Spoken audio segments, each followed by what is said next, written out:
Agora, só se você quiser. Tá bom, não foi preciso mandar nem pedir. Glória a Deus. Glórias ao Senhor. Irmãos, há muito o que dizer e o que ouvir hoje de manhã do Senhor, viu? Muito mesmo. É um daqueles dias assim que os irmãos estão acostumados a ouvir, né? De luta. Lutando aqui dentro e aqui dentro.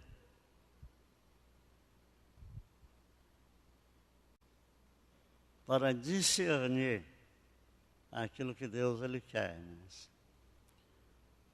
Mas nós vamos começar lendo a Bíblia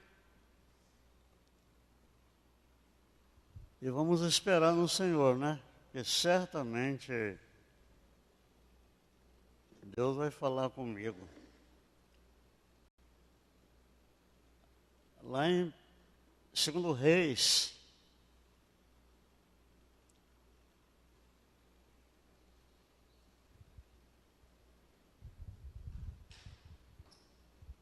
antes que a gente leia, e nós vamos já ler,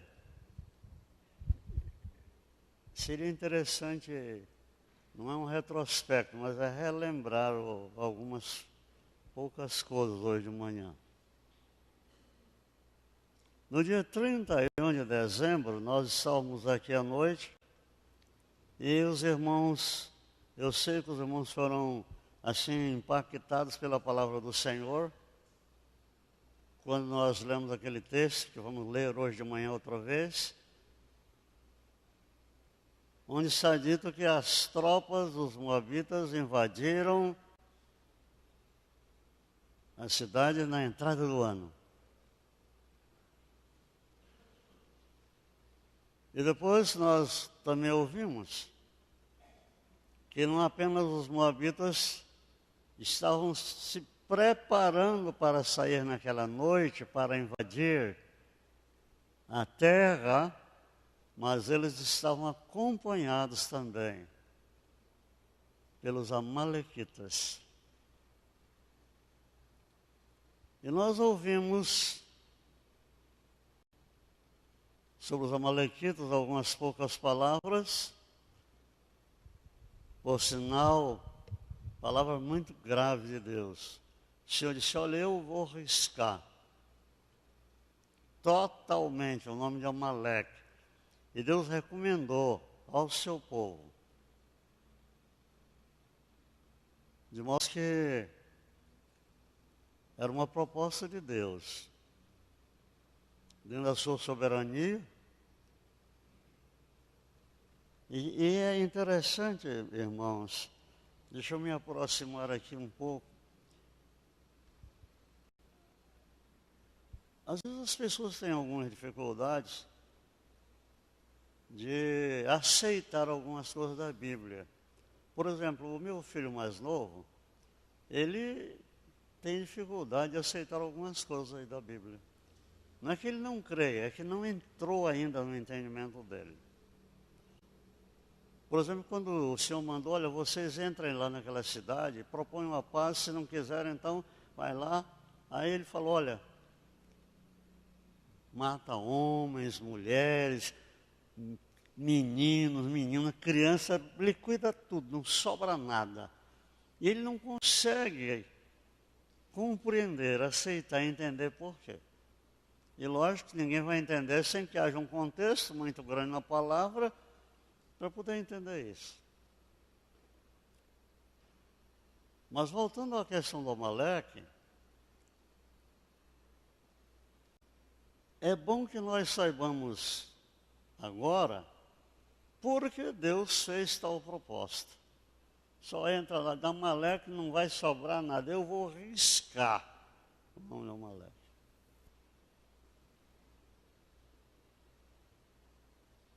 E é muito bom mesmo, irmão, saber por que Deus fez isso. E antes que a gente, digamos, entre assim nesses meandros, eu quero fazer algumas poucas perguntas para todos quantos estão aqui hoje de manhã.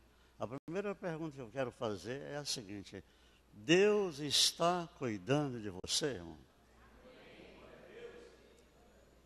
Tá bom. Agora, crendo ou não, isso é verdade, Deus está cuidando de nós. Tá? Mas está cuidando mesmo de nós. A segunda pergunta, Deus, meus irmãos, Ele está nos protegendo? Claro, é verdade. Crendo ou não, Ele está nos protegendo. Bom, nós não vamos nos alongar aqui, porque antes das 2 eu quero terminar. Mas veja bem, então Deus está cuidando de nós, Ele está nos protegendo, nós temos de Deus todas as garantias de Deus. E deve haver uma razão pela qual Deus está fazendo isso comigo e com você.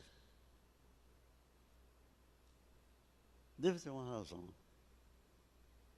E são essas razões que nós vamos, digamos, pelo menos, tocar em algumas delas, que levaram Deus a determinar que Amaleque fosse arriscado completo e totalmente da história. Não sobrasse nada de Amaleque. A síntese disso era o amor de Deus pelo seu povo, irmãos. O cuidado de Deus pelo seu povo. Você acabou de dizer que Deus está cuidando de você. Então você não é diferente deles, eles não eram melhores do que nós, nem somos melhores do que eles. Estamos na mesma condição, na mesma igualdade. De modo que é por aí que nós vamos começar a entender. Quando o povo saiu do Egito, depois de 430 anos de escravidão,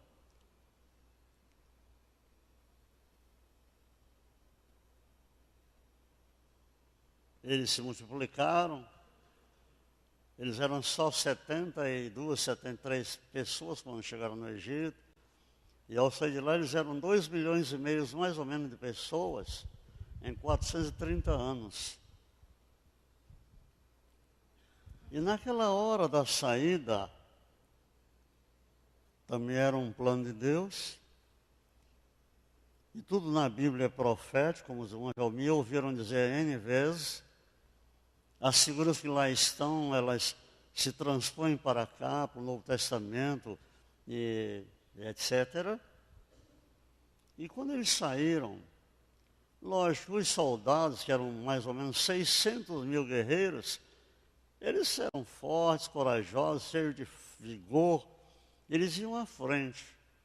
E mais atrás iam os outros. E por final, lá no fim do arraial, estavam os velhinhos como eu, né? As velhinhas e as crianças. Eles eram o fim do arraial. Aliás, fim do arraial aqui é profético. Já daria para começar a falar só do fim do arraial, mas não vou fazer isso porque não é por aí. Bem, então, o que aconteceu é que aquele povo era de Deus.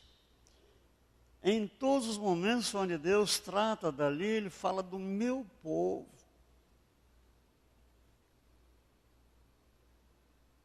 E os amalequitas, naquele transe da saída do povo, da caminhada, eles não podendo atacar pela frente, porque na frente estavam os guerreiros. Aliás, é outra coisa profética interessante para analogizar hoje de manhã, se fosse o caso. Os guerreiros estavam lá na frente, então pela frente não dá. E os amalequitas, eles vieram por detrás do arraial. E eu quero que você, meu irmão, minha irmã, segure bem isso aí. Eles vieram por detrás do arraial. E eles então aproveitaram a fraqueza, a impossibilidade de defender-se dos velhinhos, das velhinhas e das crianças. E eles mataram muitos velhinhos, muitas velhinhas e muitas crianças.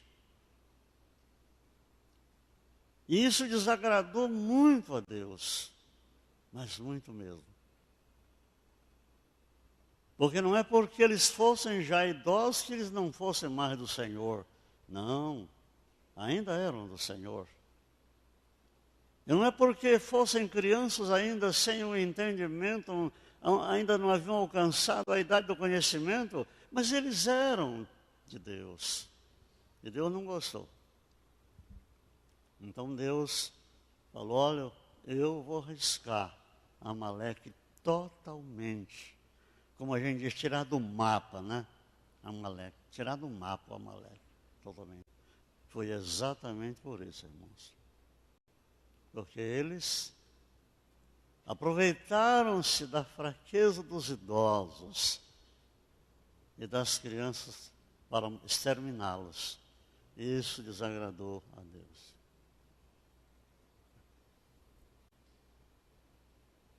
Não sei se você está, digamos assim, acompanhando o raciocínio, indo buscar lá e etc.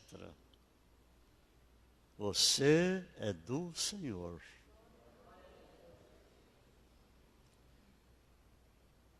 Pertence ao Senhor.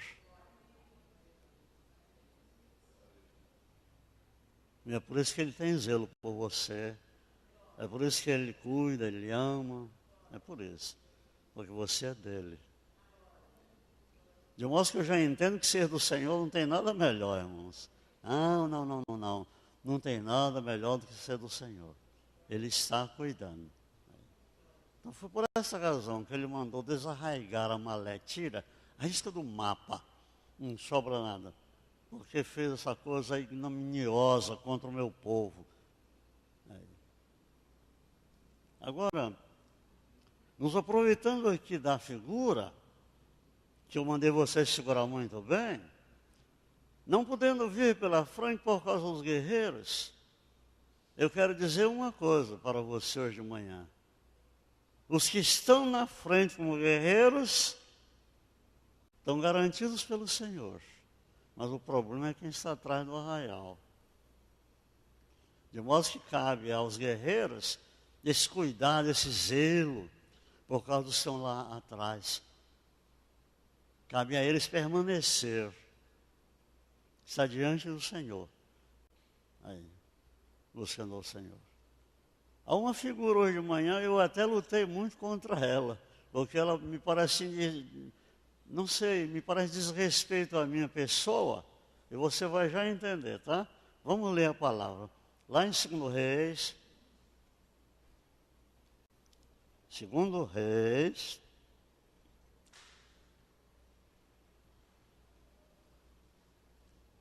no capítulo 13 de 2 Reis. O subtítulo dessa porção da Bíblia é a morte de Eliseu. A morte de Eliseu. E a palavra começa, 2 Reis 13, começando no verso 20.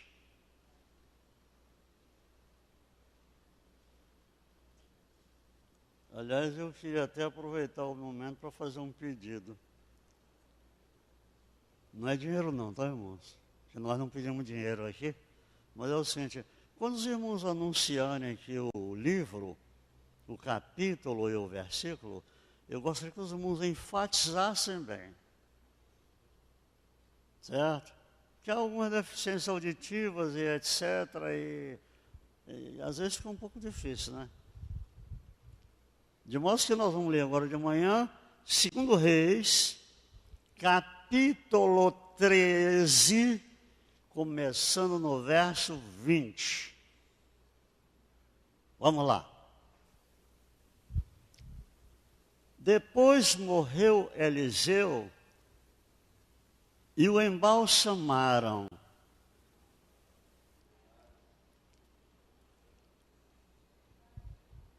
Ora, as tropas dos moabitas invadiram a terra à entrada do ano. Foi essa a palavra.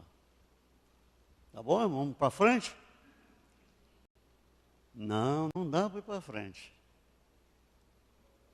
Porque não embalsamaram Eliseu. Agora, sabe por que eu faço de vez em quando isso? Para mostrar uma coisa, que facilmente nós passamos. Aí. Se eu continuasse, para muita gente, ele ia ficar embalsamado. Mas ia mesmo. Não, não embalsamaram não. Depois disso, morreu Eliseu e foi sepultado. Acabou, ponto. Na linguagem telegráfica do passado, era PT saudações. Morreu Eliseu, foi sepultado. Vamos adiante. Ora, as tropas dos moabitas invadiram a terra à entrada do ano. E eu quero, irmãos, que nós olhemos uma coisa que, para mim, é muito interessante. Eu não sei se você percebe.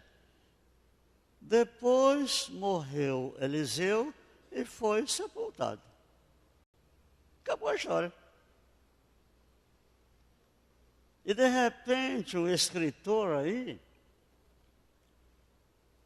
ele começa, ora as tropas dos moabitas invadiram a terra na entrada do ano. Isso é completamente fora. Não dá para perceber aí, você que está com a Bíblia aberta, não dá para ver, irmão, que é uma coisa assim, de repente interessante. Agora eu vou lhe dizer isso. Sabe por que é assim? Porque o Espírito Santo queria que fosse assim. Porque é uma maneira de nos chamar a atenção para o fato ali, tão grave e de algum modo tão importante para nós. Seguindo com a nossa leitura, verso 21. E sucedeu que, enterrando eles um homem, eis que viram um bando e lançaram o homem na sepultura de Eliseu.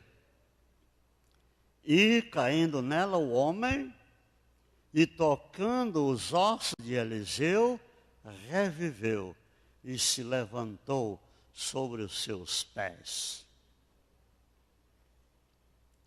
E Azael, rei da Síria, oprimiu a Israel todos os dias de Jeoacás. Porém o Senhor teve misericórdia deles, e se compadeceu deles, e tornou para eles, por amor do seu concerto com Abraão, Isaque e Jacó. E não os quis destruir, e não os lançou ainda da sua presença.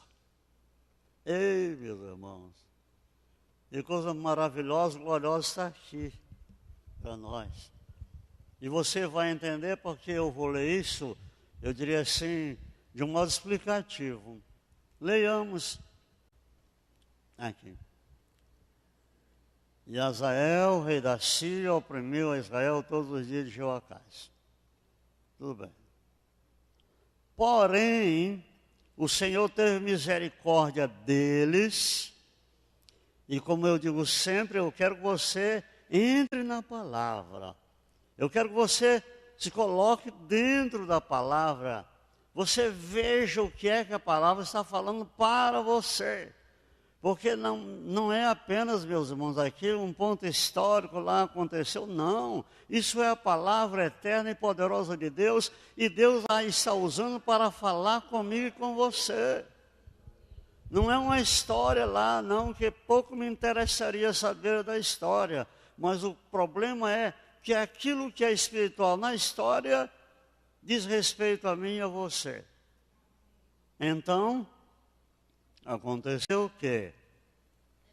Porém, depois de toda a opressão, eu tenho que lhe dizer, meus irmãos, a igreja do Senhor, no primeiro século a igreja andou bem e tal, muito bem. Mas não sabe que lá, a partir do quarto século, a perseguição foi muito violenta, muito forte contra a igreja.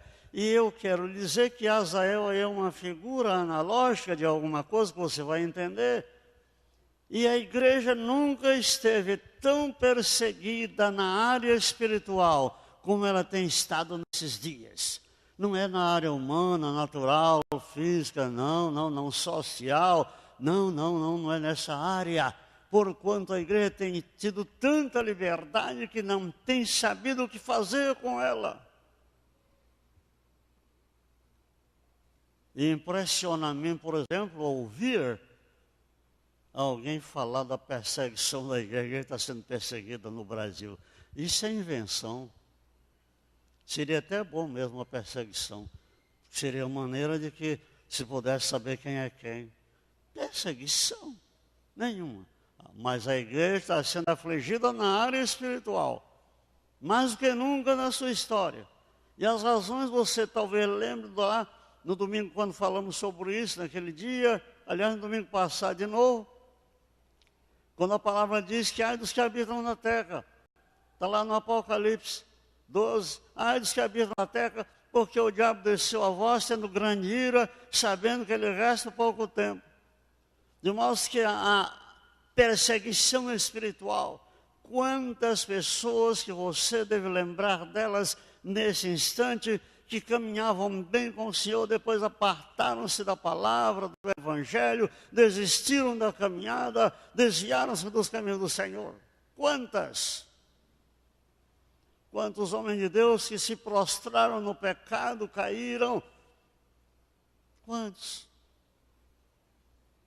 Nem quero citar nomes, eu não tenho questão de ética não, quando é para dizer a verdade eu digo, pouco me interessa, mas hoje de manhã eu não quero citar nomes, mas quantos? E sabe, meus irmãos, o que é pior, e isso eu vou dizer aqui bem mais perto, enquanto estava ali buscando a Deus, falando com Deus, querendo ouvir de Deus alguma coisa, ver o meu coração, tantas coisas, sabe, muitos homens de Deus se prostraram no pecado, caíram e acabou-se o seu ministério. E eu quero dizer uma coisa, que infeliz e lamentavelmente há um bom número deles que estão escalados para a mesma coisa.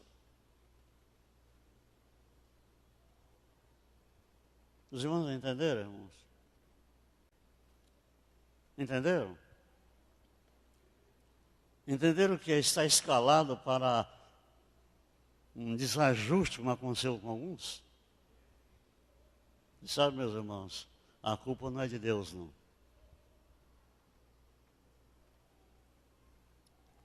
A culpa não é de Deus.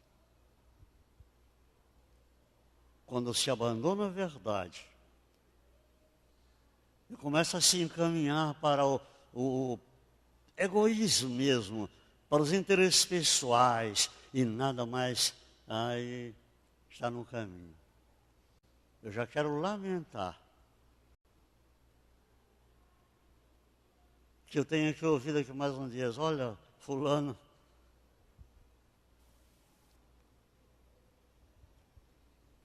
o povo de Deus está sendo enganado, meus irmãos, sabe? A igreja não está sendo confrontada com a verdade cada dia.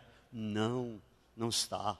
E por essa razão, é muito fácil ser enganado, por essas e outras razões, porque numa vida própria, todo mundo está na dependência de alguém, do seu líder. Não, cada um de nós precisa ter vida espiritual com Cristo. Eu não posso ficar na dependência do meu irmão a vida toda. Não é que não precise dele, porque nós precisamos uns dos outros. Nós somos membros do mesmo corpo. Eu preciso muito de cada irmão que aqui está, mas cada irmão que aqui está também precisa muito de mim. De modo que é uma reciprocidade aí, porque se estabelece uma lei do Senhor. Mas, que pena, né? Ter que lamentar, olha, o fulano.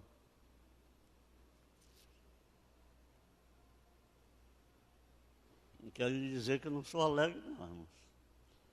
Eu não estou lhe dizendo isso com alegria, não, muito ao contrário. Eu estou dizendo isso por dentro de mim, eu estou chorando dentro de mim por causa disso. Até porque eu posso lembrar de alguns que, meu Deus do céu, tinham um ministério que pouca gente conseguiu chegar lá, mas de repente... E eu digo a mim mesmo hoje de manhã o que Paulo diz lá aos Coríntios, quem está em pé, olhe, cuidado, não caia. Está lá no capítulo 10 da primeira carta do Paulo. Quem está em pé, olhe, não caia. Então, voltando aqui para dentro do nosso texto, porque nós vamos analogiar isso hoje de manhã para nós no campo espiritual. A palavra diz: porém, o Senhor teve misericórdia deles e se compadeceu deles e tornou para eles, por amor do seu conserto,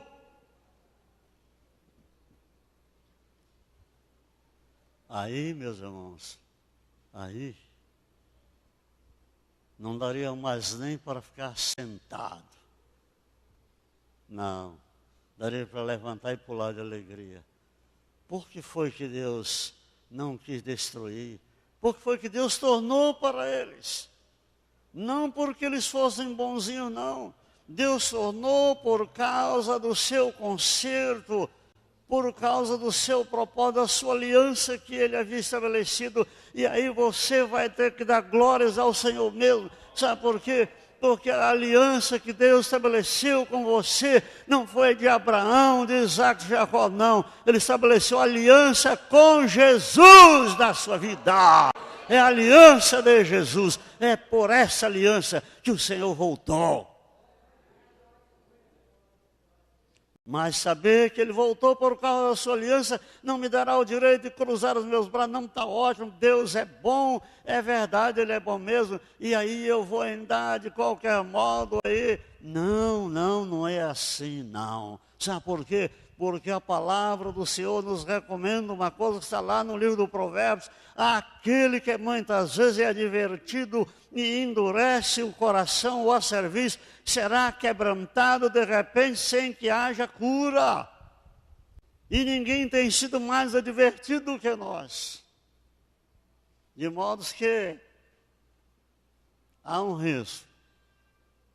Quem é muito advertido endurece o coração, será quebrantado, pá, de repente. E o pior, não haverá mais cura. Meus irmãos, não sou eu que estou dizendo. Quem está dizendo é Deus, é a palavra dele, não é a minha.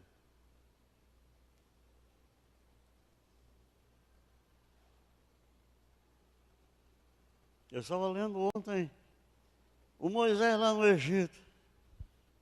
Foi lá com o faraó, falou, olha e tal, e o faraó, Jesus, tenha cuidado, Israel não vá fugir não. Aí, então chegou lá, o Moisés, o Arão, lança aí o teu cajado, lançou uma cobra, o faraó, escuta, dá licença, bateu o palmo, vocês aí, os magos chegaram, fizeram a mesma coisa. Escuta, é só isso que vocês têm para apresentar? Isso que nós fazemos aqui.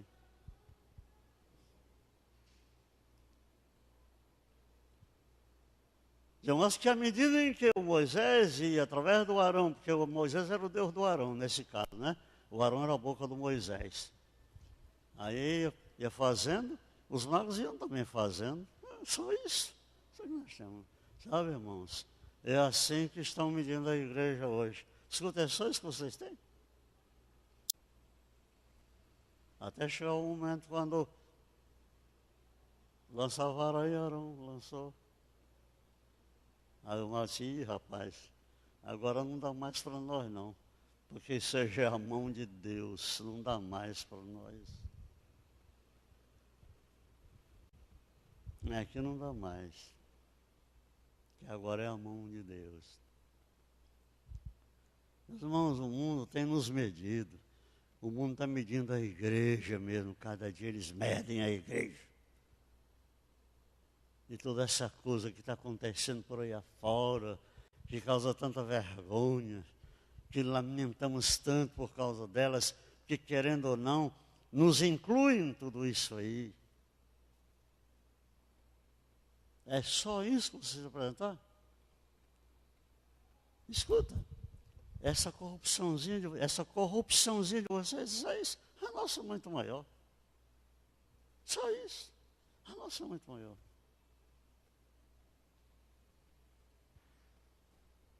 A ostentação, o orgulho, a vaidade.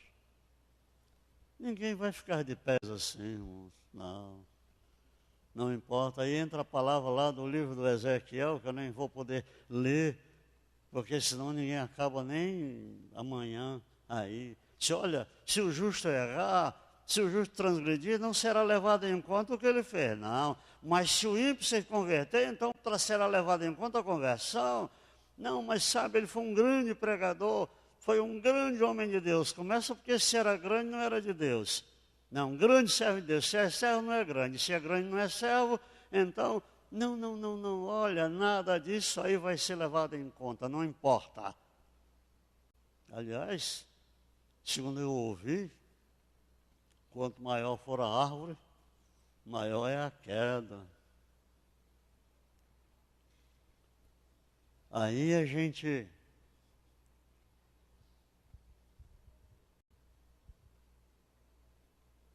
o Senhor, porém o Senhor teve misericórdia deles e se compadeceu deles e tornou para eles, por amor do seu concerto com Abraão, Isaque e Jacó, com a igreja, concerto com Jesus, e não os quis destruir, e não lançou ainda da sua presença. Vamos continuar a leitura do texto para terminá-lo. E morreu Hazael, rei da Síria, e Ben-Hadad, seu filho, reinou em seu lugar. E Jeoás, filho de Jeoacás, tornou a tomar a cidade das mãos de Ben-Hadad, que ele tinha tomado das mãos de Jeoacás, seu pai, na guerra. 3 vezes Joás o feriu e recuperou as cidades de Israel. Tudo isso aqui, meus irmãos, porque é um fato antecedente aqui. Quando Eliseu estava doente, o rei foi lá visitá-lo. E lá chegando, o rei teve uma visão. O rei olhou e ele viu. E ele clamou: meu pai, carro de Israel, seus cavaleiros, o carro do Senhor estava lá para transportar o Eliseu para a glória. Então Eliseu falou com o rei: pega o arco e a flecha e atira, abre a janela. E ele atirou.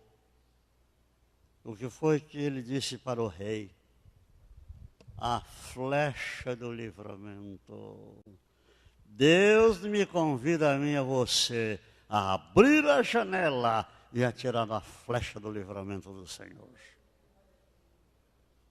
Depois mandou pegar o arco e a flecha, impôs as mãos sobre as mãos do rei e falou: agora fere a terra. Então ele feriu a terra 3 vezes. Eliseu ainda teve tempo antes de morrer de se indignar. Eu deveria ter ferido a terra 5, 6, 7 vezes, assim tu acabaria com todos eles. Mas agora só ferirás 3 vezes. Meus irmãos, tudo isso aí, como eu digo sempre, não há nada no Velho Testamento que não tem uma figura no Novo Testamento para nós. O problema é descobri-la. Aparentemente é pegar a flecha, atira, não tem nada. Não, mas nós temos que entender o que é espiritual e que corresponde aqui hoje de manhã para nós. Deus colocou nas suas mãos, vou lhe dizer profeticamente isso, não estou profetizando não. Deus colocou nas suas mãos um arco. E Deus lhe deu as flechas, primeiro do livramento, e agora Ele está lhe dando as flechas da vitória. Mas vai vencer só 3 vezes. E o 3 aqui é interessante, Deus falou comigo tudo isso, me mostrando: olha, cuidado, não vai vencer só 3 vezes não. Você tem que vencer até o fim. Não apenas 3 vezes, mas até o fim. Agora, meus irmãos, na entrada do ano, a tropa dos moabitas entraram na terra.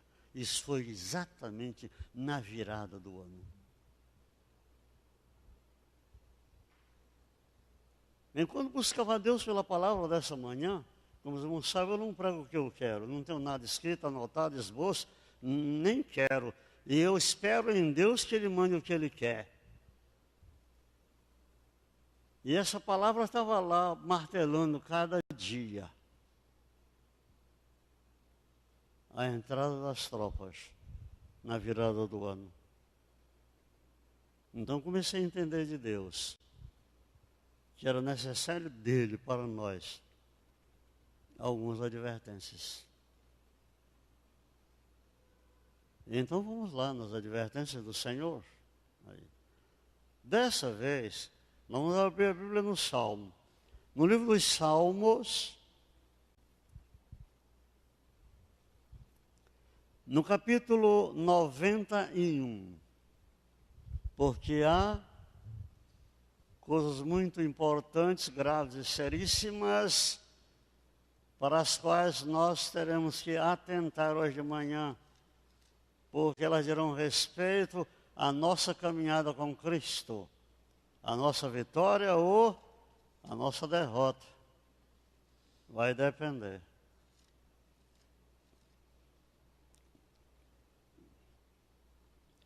O Salmo 91, o que foi que eu disse, irmãos? O Salmo 91,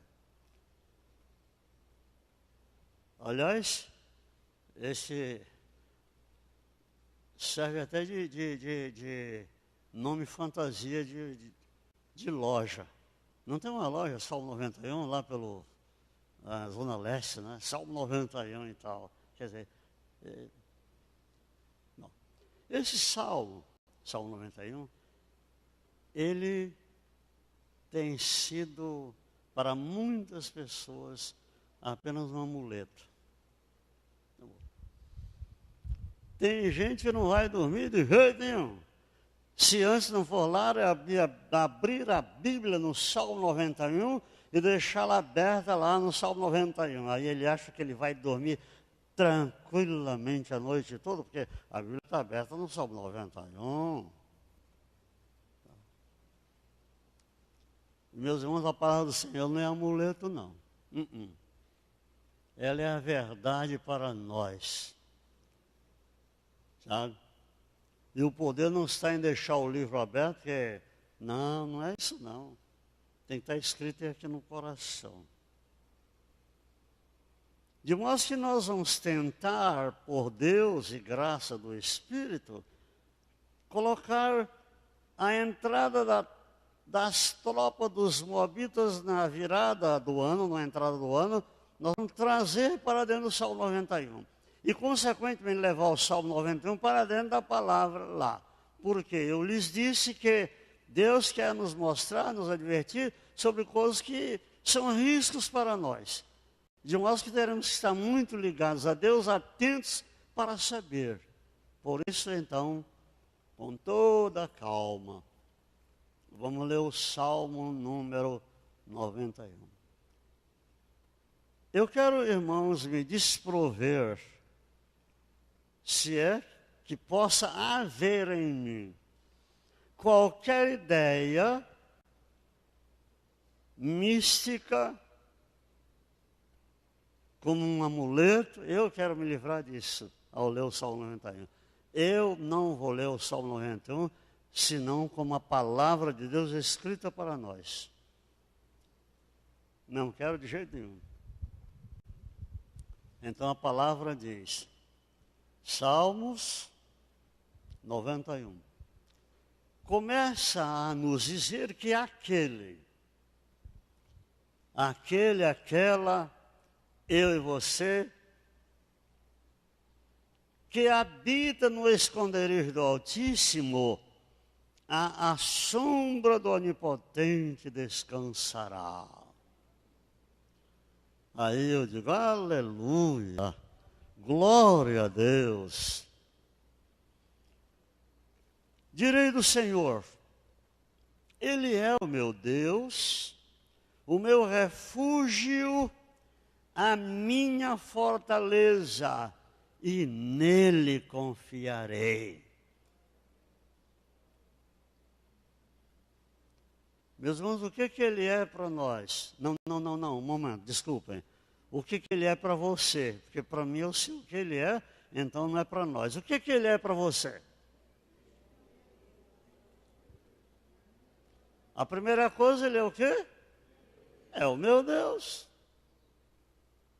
E se nós olharmos ali a palavra no Salmo 101, saber que o Senhor é Deus. Foi Ele e não nós que nos fez, o quê, irmãos? Povo seu e ovelha do seu pasto. E se dermos uma olhadinha de repente ali no Evangelho de João 14, Jesus disse, olha, não me escolheis vós a mim, mas eu vos escolhi a vós, vos nomeei, para que vades deis fruto e o vosso fruto permaneça. De modo então que eu tenho que ler a palavra, entrando na palavra, me enquadrando na palavra, vendo o que é que a palavra está dizendo. Não estou interessado no que a palavra está dizendo para você, não. Eu estou muito interessado no que a palavra está dizendo para mim. E ela diz, olha, direi do Senhor, Ele é o meu Deus, o meu refúgio, a minha fortaleza, e nele confiarei. Porque Ele te livrará do laço do passarinheiro e da peste perniciosa. Para começar, meus irmãos, essa peste aqui, ela tem um nome. Qual foi o nome dado a ela? Perniciosa. E sabe por que ela recebeu o nome de perniciosa? Porque se trata de uma peste diferente. Não é uma peste comum, orgânica, não, que é virótica, como nós conhecemos. Não. Essa peste aqui é diferente, ela é perniciosa. E saberemos já por quê.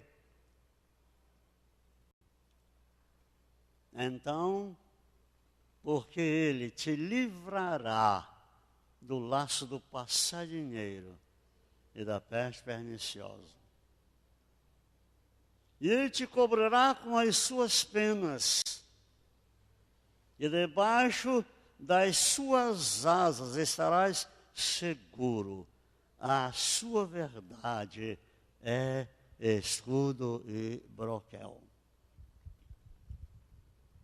Mas sabe, queridos, é importante que se diga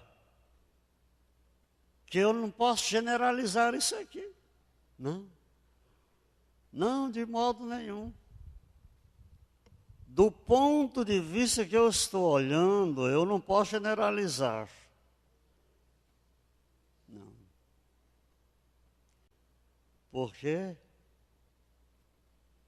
Ele é o meu Deus, é o meu refúgio e a minha fortaleza, nele confiarei. Porque Ele te livrará do laço passarinheiro e da peste perniciosa. Ele te cobrirá com as suas penas e debaixo das suas asas estarás seguro. A sua verdade é escudo e broquel. Sabe? Mas só para aqueles que estão na condição. A primeira delas é o seguinte: Deus, o Senhor, o Criador dos céus e da terra, aquele que fez tudo pela autoridade e poder da sua palavra, esse é o meu Deus. E se Ele é o meu Deus, na sua autossuficiência, eu não preciso de mais nada. Sabe por que nenhum cristão tem que ser idólatra, ou deve ser idólatra? Porque se Deus é suficiente, Ele não precisa de mais nada. Sabe por que a humanidade caminha na idolatria? Porque elas não têm suficiência num Deus. Não há uma suficiência num Deus, então é necessário ter muitos. Eles dividem a fé com não sei quantos.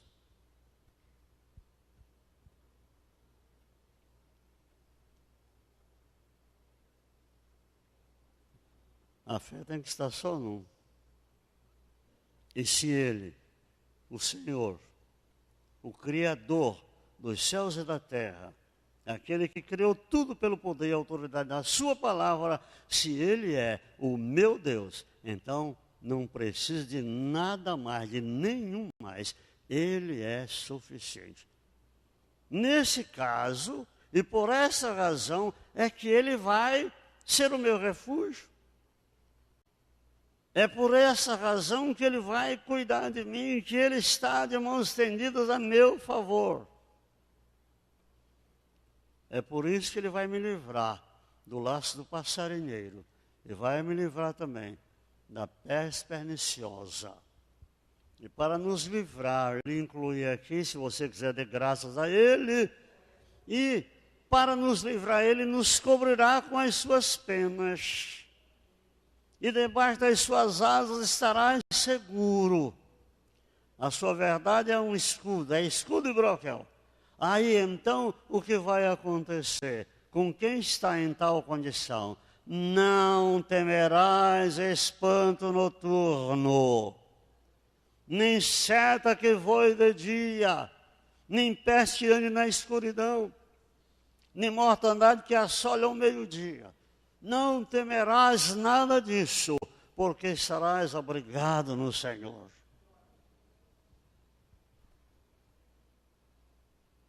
E sabe, meus queridos irmãos e irmãs,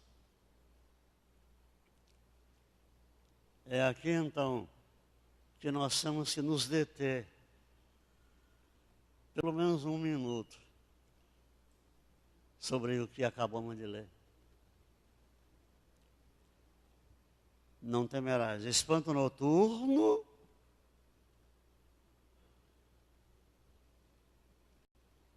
nem seta que voe de dia, nem peste na escuridão, nem mortandade que assole ao meio-dia.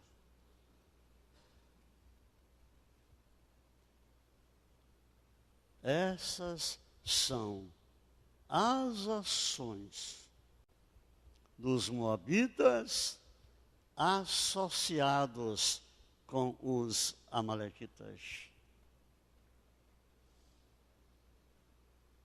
E lógico está que estamos entendendo que são figuras, mas são figuras que não desmerecem as realidades do acontecimento. Você acha, por acaso, que os demônios estão lá, assentados, festejando, todo mundo tranquilo lá festejando? Não, não. Eles não estão lá detidos, parados, festejando, não. Eles saem para fazer isso. Mas quem está guardado não vai temer, não. Espanto noturno.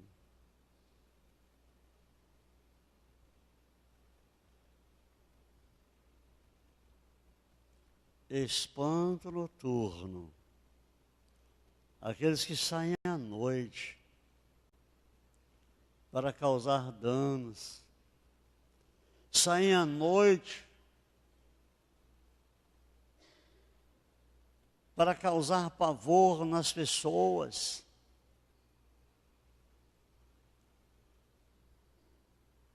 Causar medo. Quantas pessoas não dormiram bem ontem?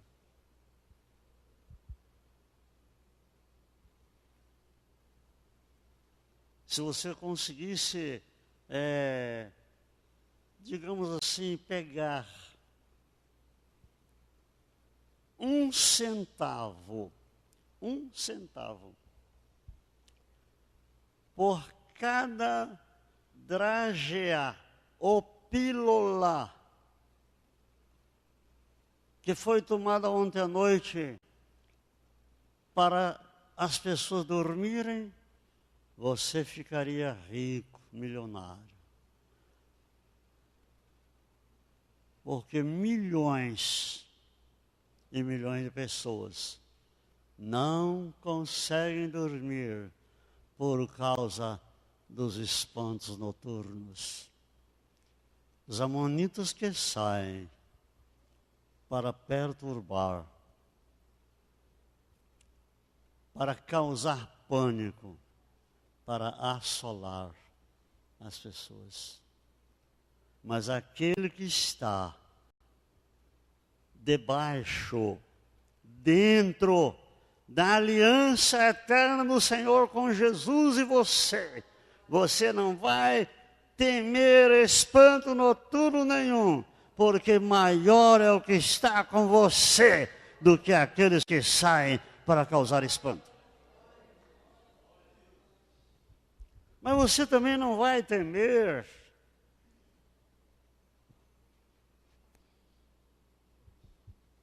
a seta que voa de dia.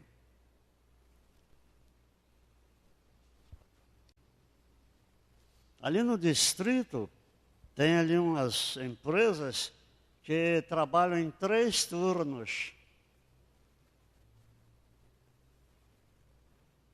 O turno da noite já saiu, irmãos. Os que causam terror, os que causam espanto. Agora o problema são os que estão aí, disparando setas que voam de dia.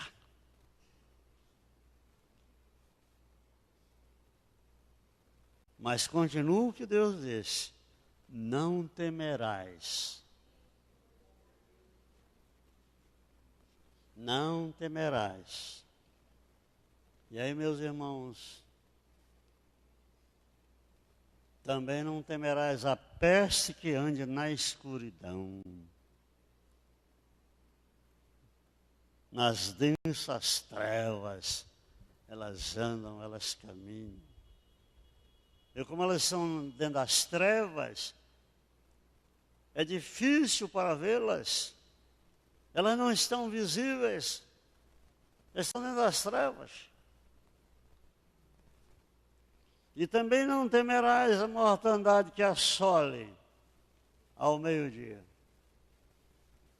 De tal modo que 1000 cairão à tua direita, eu sou no verso 7, 1000 cairão ao teu lado, e 10.000 à tua direita, mas tu não serás atingido. Somente com os teus olhos olharás e verás a recompensa dos ímpios.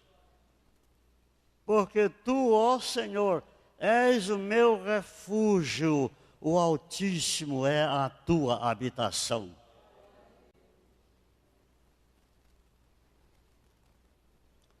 Nenhum mal te sucederá, nem praga alguma chegará à tua tenda. Porque aos seus anjos dará ordens a teu respeito, para te guardar em todos os teus caminhos. Eles te sustentarão nas suas mãos, para que não tropece com teu pé em pedra. Pisarás o leão e o áspide, calcarás aos pés do filho do leão e a serpente. Pois que tão encarecidamente me amou, também eu o livrarei, pô-lo-ei num alto retiro, porque conheceu o meu nome. Ele me invocará e eu lhe responderei. Estarei com ele na angústia, livrá-lo-ei e o glorificarei. Dar-lhe abundância de dias e lhe mostrarei a minha salvação. Não precisa dizer-me que esse salmo é uma profecia sobre a pessoa de Jesus. É um salmo profético. O que ele está descrevendo aí, uma boa parte, é sobre a pessoa de Jesus. E de qualquer modo, isso não vai desfavorecer a nós em nada, muito ao contrário. Isso vai nos levar a pensar, a imaginar uma coisa. Para que o que está dito de Jesus ali se transponha para mim, para você, qual será a necessidade, irmãos?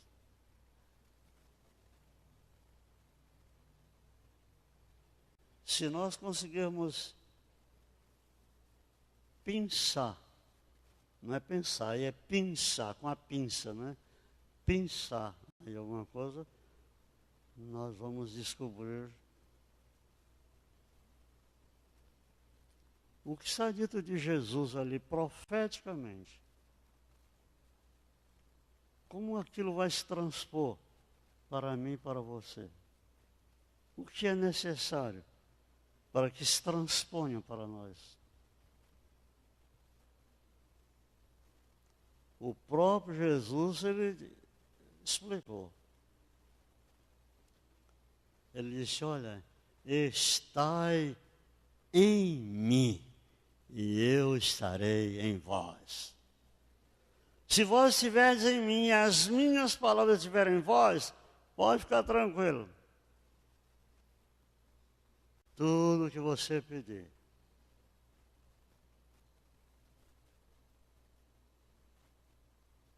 E se nós lermos o capítulo 17 do Evangelho de João, que é a oração sacerdotal de Jesus, há uma coisa que ele disse para Deus naquela oração, para que eles que estão hoje de manhã aqui, ouvindo a minha palavra, sejam um,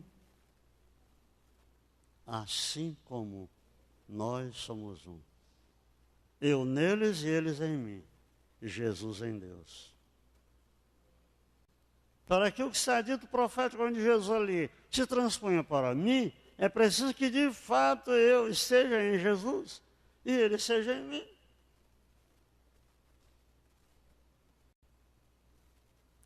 Você já leu na Bíblia que Jesus, que ele herdou do Pai todas as coisas?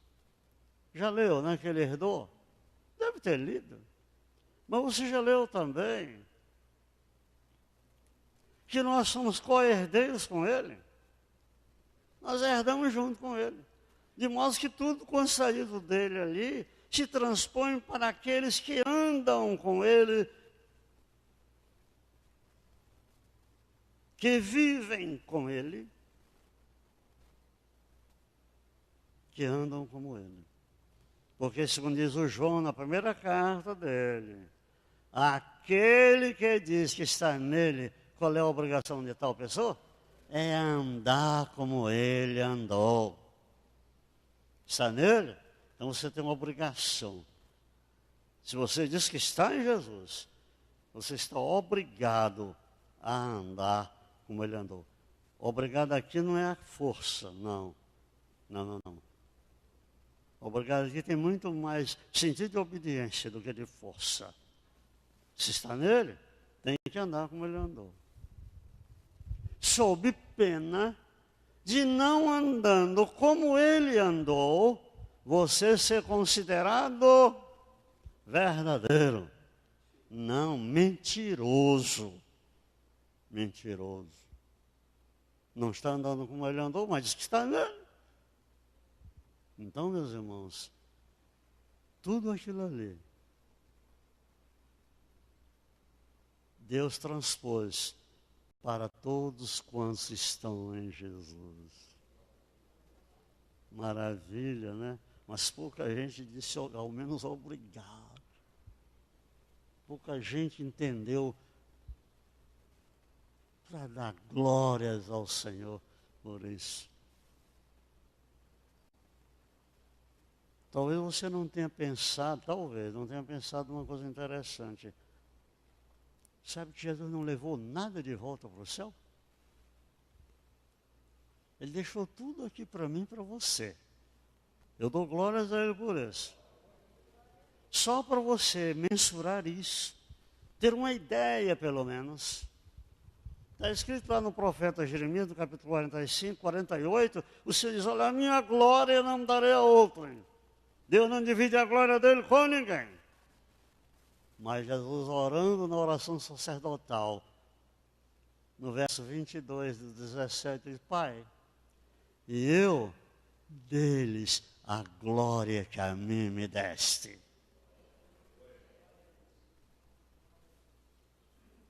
Sabe, irmãos, mas isso nos coloca numa responsabilidade muito grande.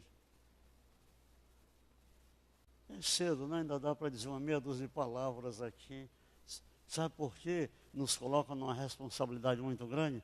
Porque, olha, sabe que o capeta, o tinhoso, o bicho velho, o preto velho, Satanás, o diabo, Ele era o guardador da glória de Deus. Quem guardava a glória era ele. Ele tinha uma obrigação, era guardar, era zelar pela glória de Deus. Aí.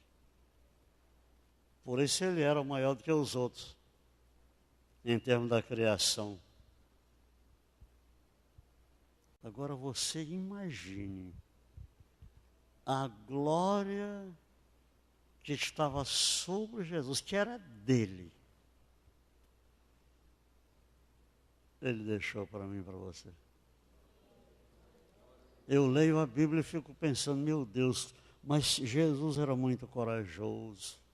Jesus era muito corajoso, meu irmão. Assim, se fosse eu ia, Senhor, será que eu posso dar para eles? Senhor, será que o Senhor vai deixar, vai concordar? Mas Jesus muito corajoso. Ele não fez nada disso. Ele disse simplesmente, Pai, e eu deles a glória que a mim me deste. Pronto. E como o diabo era o guardador da glória hoje é você. Por isso a responsabilidade é grande. Grande mesmo. Aí.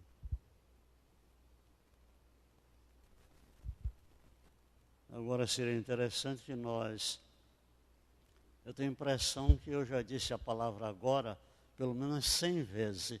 Então agora não vou mais dizer agora, irmãos. Agora eu vou ter cuidado para não dizer mais agora, sabe? Porque senão vai para 200 vezes. Mas deixe-me lhe dizer uma coisa. Cuidado, não diz agora, rapaz. Sabe? Por que o Senhor mandou o Salmo 91 hoje de manhã para nós? Porque os amalequitas já saíram com os amonitas na entrada do ano.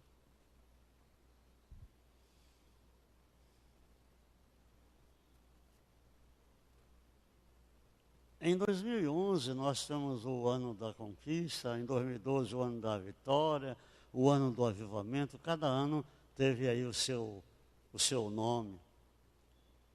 Mas esse ano os irmãos ouviram, irmãos? Esse ano é o quê? É o ano?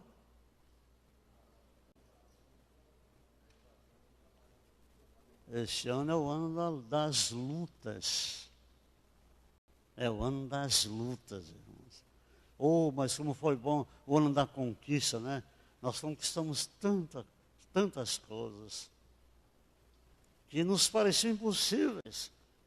Mas esse ano, meus irmãos, é o ano das lutas. Mas glória a Deus, porque ao nos dizer, e eu quero lhe informar que eu orei, Senhor, esse ano e nada, até que eu entendi Deus falando assim, esse ano é o ano das lutas, mas com as lutas também, Ele nos dará as vitórias.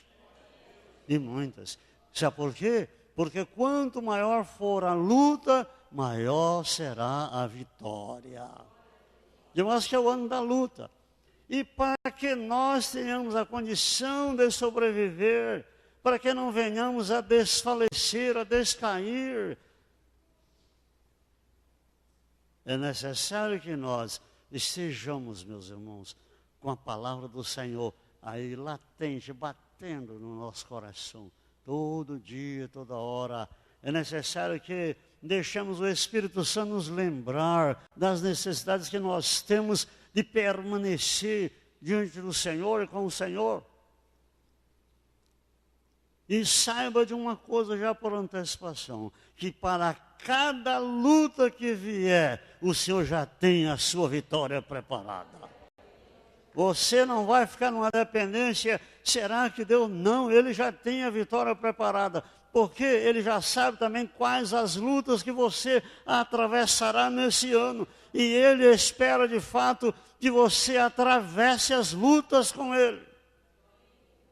Sem desfalecer, sem desanimar, crendo numa coisa, você precisa agarrar, apegar a si mesmo. Eu chamo às vezes assim, então até, quem sabe, jocoso ou de brincadeira, você precisa fazer a operação tamanduá, agarrar. Bom, eu sei que eu terei lutas, mas eu sei também que eu já tenho a vitória garantida pelo Senhor. Não é algo que ele ainda vai fabricar, não. Para cada luta que ele viu lá. Está lá nos arcanos celestes, ele olhou. Bom, aquela minha filha vai ter uma luta, já está aqui a vitória para ela. Aquele meu servo vai ter essa luta aqui, mas está aqui já a vitória para ele. Cada um de nós. Sabe, meus irmãos, não serão tão fáceis, não. Não. Porque é nas lutas que Deus nos faz crescer. É nas lutas que Deus se aproxima mais de nós, porque nos aproximamos mais dele. Porque nós somos criaturas humanas muito chegadas a uma questão. Quando há um problema, nós vamos lá para Deus, nós ficamos lá perto dele e nós insistimos, Deus, a luta vai passando, vamos nos afastando e aí ficamos um pouco descansados. E aí me faz medo pensar nisso por causa da profecia do Osés no capítulo 6. Diante de tal situação, Deus diz para o seu povo lá, diz hoje de manhã para mim e para você, voltarei para o meu lugar, até que se reconheçam culpados, estando eles angustiados, de madrugada me buscarão.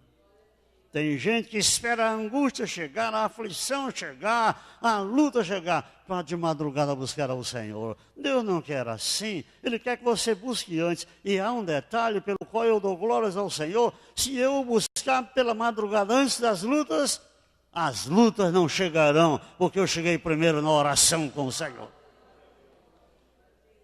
Meus irmãos, são condições que estão aí diante de nós, eu diria assim, até à nossa disposição. O problema é esse entendimento. Esperar chegar à luta. Eu conheci um moço, ele já está do outro lado. Ele não era bem crente, mas um dia ele aceitou, se converteu, e ele foi ao médico e disse, olha, o senhor está com uma doença terminal. Não tem doença mais terminal do que o pecado. Que morre aqui vai para o cemitério, mas o pecado mata eternamente. Aí ele foi. E aí ele falou comigo assim, ele me chamava de seu Israel, olha, e quando eu soube que eu estava com essa doença, olha, eu comecei a orar. Eu orei adoidado mesmo. Ele orava adoidado. Adoidado era a expressão, dizer que ele estava orando mesmo. Ele não orava noite e dia, irmão, porque não tinha noite nem dia. Ele fazia só uma oração, ela era emendada, assim, infestada. Aí, eu comecei a orar, eu botei para orar doidado.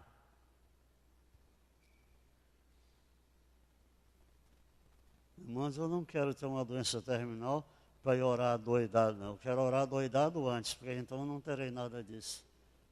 Sabe, irmãos, Deus deixou todos os remédios. A medicina é preventiva de Deus. Mas Deus olha assim, que pena, né? Estão esperando primeiro ter com a dor no braço, para depois vir a mim, em vez de vir logo. Então, só o 91. Por quê? Porque aqueles que estiverem dentro das condições aqui, terão a garantia, terão a segurança de que, no meio das lutas, eles vão atravessá-las no barco da vitória. Os amonitas saíram na entrada do ano, irmãos. Se você pudesse ter uma visão assim, a visão era tal, quando Deus me mostrou essa palavra, Ele me deu uma visão, a visão era tal que eu nem consegui passar lá no dia 31, não foi nem possível passar a visão. Mas como seria bom se cada um de nós apanhasse pelo menos um pouco dessa visão. Senhor, os amonitas saíram na entrada do ano, e eles não vieram sós, os amalequitas vieram com eles. Só o Senhor, irmãos, para guardar. Não há outro jeito. É aquela busca, estar diante do Senhor mesmo, para poder escapar.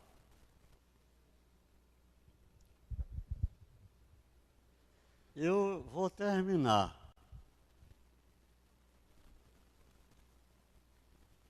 Antes, porém, eu quero dizer, irmãos, que Deus, Ele está nos dando uma visão nova na oração. Uma visão nova de oração.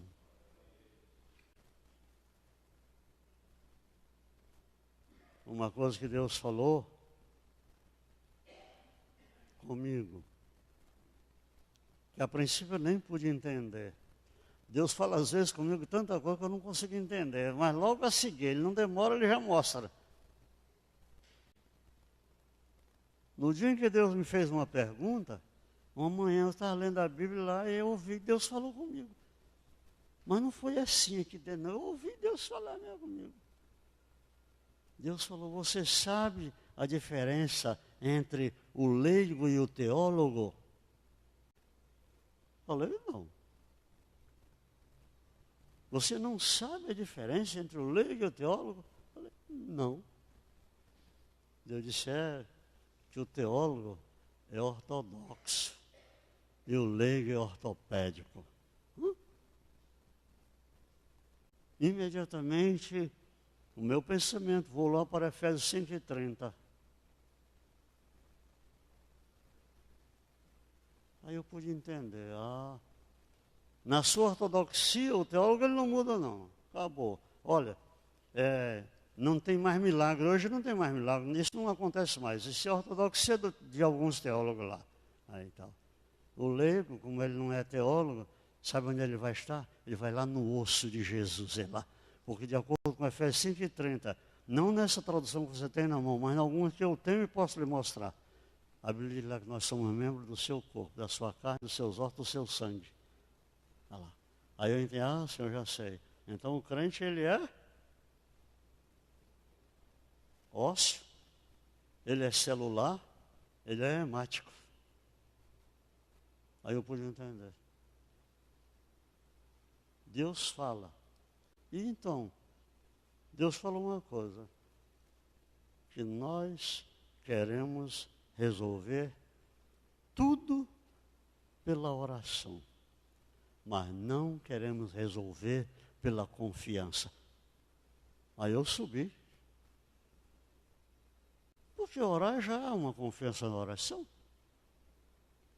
Vocês querem resolver tudo pela oração, mas não querem resolver nada pela confiança. Aparentemente não tinha muito cabimento. Aí então Deus foi me explicar. Eu vou terminar bem aqui com isso. Qual foi a primeira pergunta que eu lhe fiz hoje de manhã? Qual foi? Não estou ouvindo nada. Como?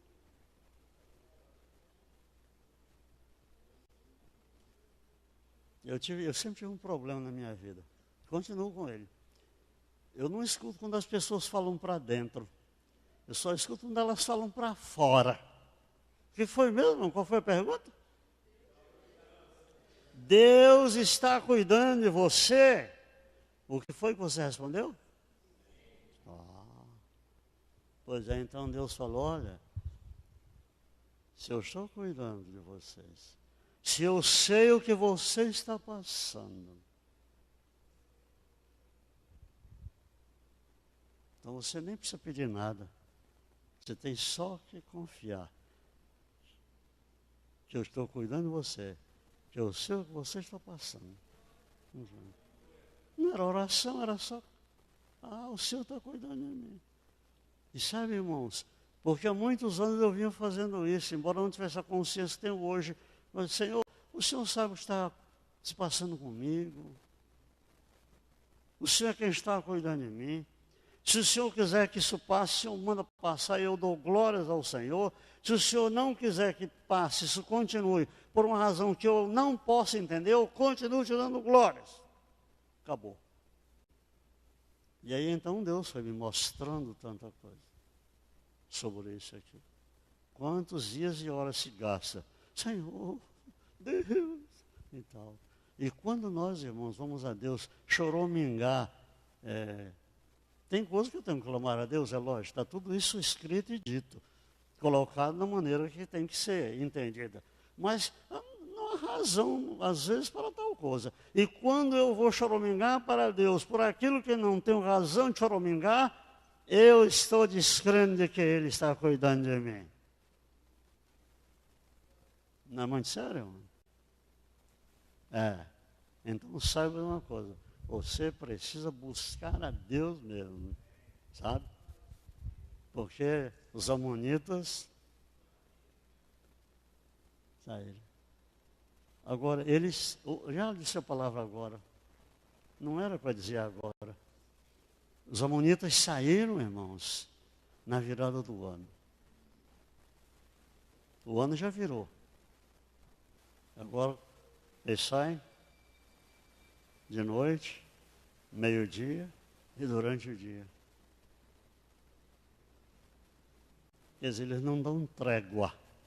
Ou estamos preparados para o dia, para o meio-dia ou para a noite. Estamos preparados. Então, glória a Deus, que nada vai acontecer além daquilo que Deus permita. E como Ele quer sempre o melhor para nós. Eu confesso que eu tenho estado com medo de algumas coisas, assim, medo de como é. Deus, eu não posso falar isso, de algumas coisas, assim, tão graves. A primeira delas é que nós vamos precisar, meus irmãos, a crer na palavra do Senhor. Nós temos a Bíblia, achamos que cremos e tal, só achamos. Deixa eu provar para vocês isso aí. A Bíblia diz que todas as coisas, não diz algumas, não.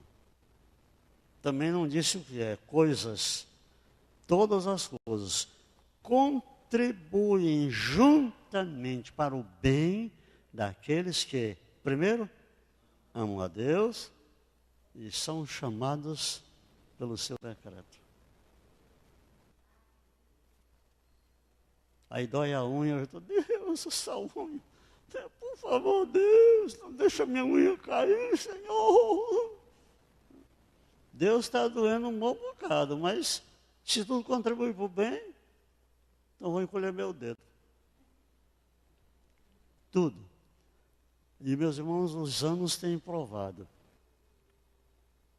que nós não temos crido nessa palavra.